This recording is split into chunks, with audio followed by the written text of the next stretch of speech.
আজ থেকেই তাদের অ্যাকাউন্টে টাকা যাবে। আমরা বলেছিলাম 1 এপ্রিল থেকে টাকাটা তাদের অ্যাকাউন্টে যাবে। আমরা 1 এপ্রিলটা একটু চেঞ্জ করে আজ থেকেই তাদের অ্যাকাউন্টে টাকা যাবে।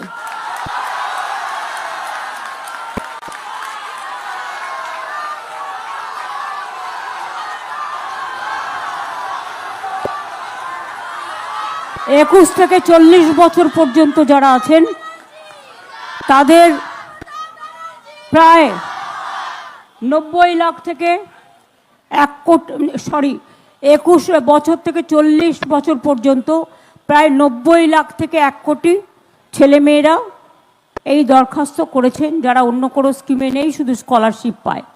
এটা হচ্ছে 21 থেকে 40 বছর যারা কোনো চাকরি বাকরি পাননি, আমরা তাদের দিচ্ছি। এবং যারা অ্যাপ্লাই করেছে, প্রায় 1 কোটি ছেলেমেয়েরা অ্যাপ্লাই করেছে। আর বাদবাকি এখানে চাকরিও আপনারা জানেন 40% এখানে বেকারত্ব কমে গেছে। আমরা চাই আরও ছেলেমেয়েরা নিজে পায়ে দাঁড়াক।